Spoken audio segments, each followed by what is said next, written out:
Hi, my name is Marcella Durand, and I'm really delighted to be spending today with you, Badmouth Writing Community. Many thanks to Rebecca Aronson for inviting me to do this.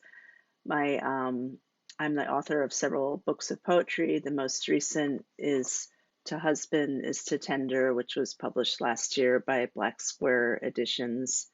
So I'll be reading some poems from that, and then I'll continue on with some newer poems, mostly centered around my local fight to save East River Park, which I can see right now from my window as I do this. And um, this was about a 4 year long fight to save the park from the plan to turn it into a sort of flood wall coastal climate resiliency project to protect against flooding.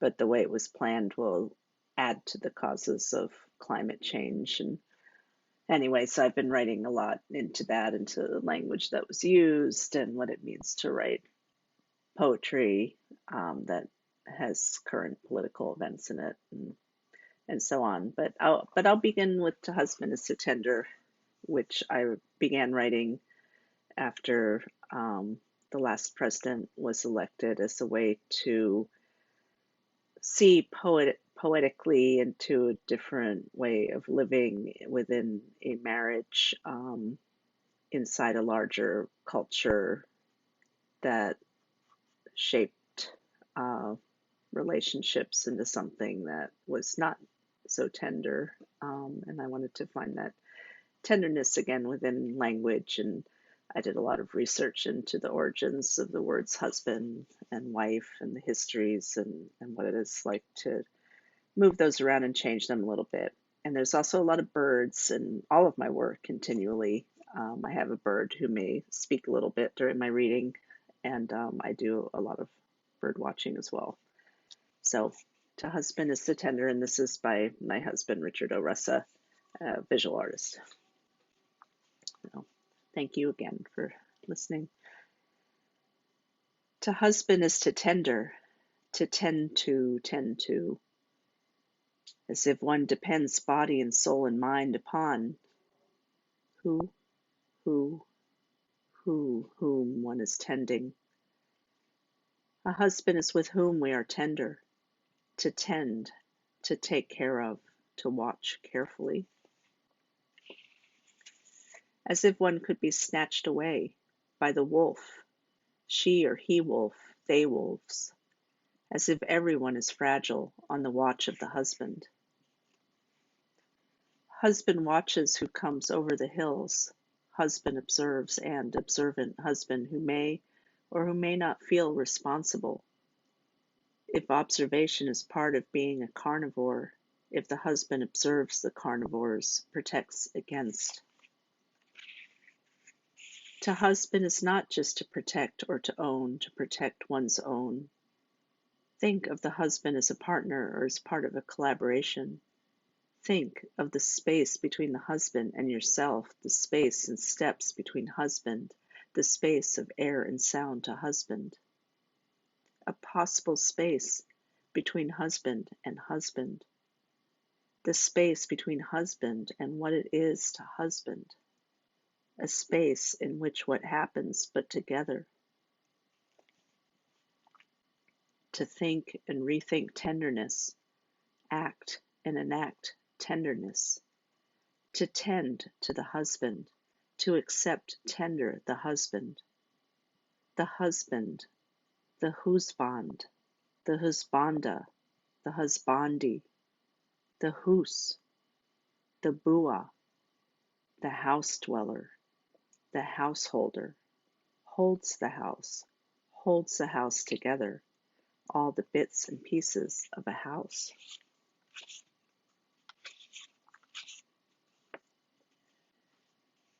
Do the math.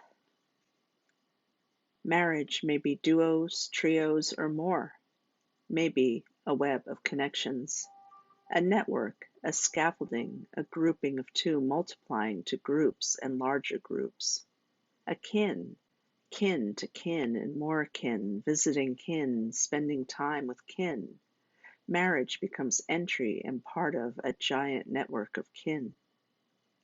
Akin to kin, I use all too much. I know I use all too much. But all of that kin all around us that we married into. Groups and circles where our circles overlap, we find a warm place with a roof, a warm place of wood and wool where one circle overlaps. What is inside that overlap but an irregular version of a circle lying over, on top, below another circle? The purpose of this essay is to figure out what the area where two circles overlap is called, where the place two circles lie on top of each other, or one on top or underneath, or when they touch, they become both one and transparent to each other when they touch. Becoming transparent to each other means, ironically, seeing less of each other. As one becomes invisible, becoming less visible. Opacity declares presence and personality. But it's not only us in these circles. These two circles include everyone we know, everyone we bring into that space where two circles overlap. In that space, things change. People leave and people enter. They're not closed like real circles are, enclosed in their circularity. Instead, they are more like sidewalks. We walk together or past each other. We walk together for a time. Mathematically, we can derive a triangle from the area where two circles overlap. If we separate the area, if one circle is blue and the other yellow, that area can be delineated as green, and slice off the round part, the part that doesn't fit into a triangle. Then the triangle has 3 points. The triangle is no longer 2. The part taken off is maybe called area of the sector's segment, maybe called something else, maybe it's important or not important. The real question is that mathematics may be so important, they dictate everything we do and see and be. But the complexities of math building all together makes an enormous, amazing thing we haven't figured out yet. Something so complex, it is alive. And what is alive, we haven't figured out yet either. I'm going to skip ahead a little bit to a more bird-centered poem inspired by seeing a video of the bowerbird dance online. The bowerbird invites the bowerbird to its bower. A bowerbird's bower may be a bowed space, a somewhat oval semicircle, a lunette, a vessel of wickerwork, a bird-sized basket. The bowerbird may hold berries in its beak to ask the other bowerbird in, or the bowerbird may spend years building a bower tower, a Jenga of branches, a tangle of twigs, pulling some out, studying, rearranging its construction of invention. And then the decoration of little drops of caterpillar poop, plant resin hung at the ends of twigs, so when the bowerbird hops back, the twigs will be complicated and not as bare. The bowerbird adjusts how leaves hang on the twigs, and their own exuberance hangs upon them. When the other bowerbird appears interested in the bower the bowerbird has built, the bowerbird begins to sing. The bowerbird's song is not of the bowerbird, it is of pigs, dogs, adult humans, and the voices of children. Words almost discrete, so close to distinction, almost individual words, what they were saying as transmitted by the bowerbird to the other bowerbird, the bowerbird's interpretation as introduction to its bower. Then the bowerbird begins to dance. The dance involves transition and mystery, reassurance that if the bowerbird were to disappear, it will reappear at the other side of the bower. Abject, object, permanence. It dodges and bows about its bower, and as the other bowerbird watches, it raises its crest, an orange flare of feathers that abruptly changes the shape of its head completely. The mildly colored architect of towers becomes a display of flaming feathers. The orange feathers standing upright are the finale of years of construction and decoration, of patient gathering and placement and decisions of what to put where and how, leading to this display, to wait for another to make the decision. So I'm going to continue with a poem about East River Park that was included in this fabulous anthology I'm totally honored, called Pathetic Literature, edited by Eileen Miles, who was also active in the fight to save the park. And I wrote this poem as part of a workshop I was teaching on ecology and poetry. And we were to write as closely to a tree of our choice as possible. And I was doing research on whether poetry ever had any actual political effect, and I came upon Marianne Moore's poem, The Camperdown Elm, which ended up helping to save the Camperdown Elm, which you can still see in Prospect Park. So I wrote this poem about a particular oak tree in East River Park, and I mailed it to the then mayor of New York City and to all the politicians involved with the plan. Unfortunately, the tree was cut down last December.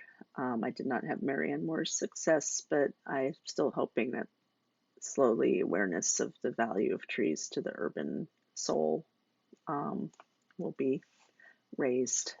Sometimes effect is slow but persistent. East River Park Oak Tree.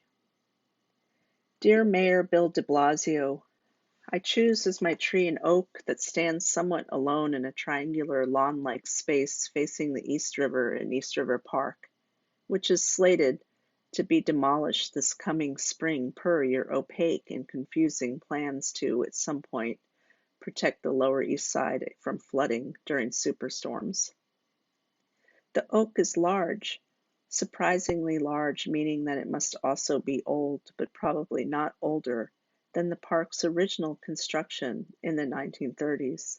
So, if it were allowed to continue to grow, in 100 more years it would be enormous, a real presence, a landmark, a tree to treasure and remember an enlightened city administration that made the decision against money and power, against real estate interests and colonialist mentality to cherish and protect it. I stood by this oak for a long time a few weeks ago during what seemed the worst days of the pandemic. I noticed on its bark many ants and spiders. You would never notice them until you had, like me, stood and watched the tree for more than the few minutes the consultants for the East Side Coastal Resiliency Project have spent in the park in order to determine that it has no wildlife to speak of. I have often found that when it comes to nature, you have to wait and let it come to you. Like how Thoreau looked into a dark room and waited patiently until his pupil expanded enough that he could see into the darkness. I lay down in the grass under the oak and gazed up to the tips of its branches. A bright red bird flew in and among them. I thought at first it was an oriole, but found out later it was a scarlet tanager. What an amazing color to see so high up amid the green from so far down on the ground. A large tan bird then flew in circles over the tree, and I wondered idly, because I was getting sleepy, as I tend to do when lying in grass under a tree, why a seagull was flying in circles over a tall oak tree, and why a smaller bird seemed to be chasing it away. Then my mind clicked back into place and I realized it was no seagull, but a red-tailed hawk, and that the smaller bird, maybe a crow or a starling, was chasing it out of its territory. The oak has traces of graffiti on its trunk, and yesterday a young man pulled up next to it on his bike and settled in to read, leaning against the trunk with a book that he often put down to gaze around him, at the river, at the light on the river, at people sitting, playing, talking, or, like him, gazing at the silvery blue of the river in the afternoon light. I'm sure he found the shade as pleasant as I did. The oak tree provides enough shade for so many of us to socially distance ourselves comfortably, while yet protecting us from full sun. Something your plan lacks: mature trees. Therefore, it also lacks shade and the shadows thrown by leaves flickering in the breezes that come in from the ocean. And therefore, it also lacks birds, insects, ant colonies, spiders. Therefore, it lacks hawk, scarlet tanager, blue jay, northern mockingbird, migrating warbler. Therefore, lacks robins pulling worm after worm out from soil deemed disposable by city consultants. Instead, sterile landfill is to be piled 8 feet high over the earthworms and grubs curled into little balls my son finds when he helps plant daffodil bulbs in the fall. So much lack in your plan. Lack of community input, lack of stakeholder engagement, stakeholders being all of us neighbors here now. Lack of what could be instead more green space over the 6-lane highway that creates so much pollution and noise all day and all night and all day and all night. Lack of choices, lack of a vision to create flood protection over that highway instead of over the park, and such a lack of love for old trees. The grass underneath this oak is so pleasant, pleasant enough to dream of a city that might value such trees and value the quality of all life, a city that might appreciate our community living on a small peninsula off the island of Manhattan, a hook, a slight protuberance into the river far away from the subway and with fewer schools and hardly any parks or gardens any larger than a city block. A community comprised of many different people doing many different things, sometimes getting along, sometimes not, but negotiating together toward a civic existence that might include fresh air, light, and a place to play, think, read, breathe in a neighborhood otherwise crushed between a bridge and a highway. To dream of a city that might see no good reason to cut down an oak tree ever. Sincerely, Marcella Durand, Lower East Side, New York, New York, April 2020. Thank you again. Happy solstice and New Year. All the best.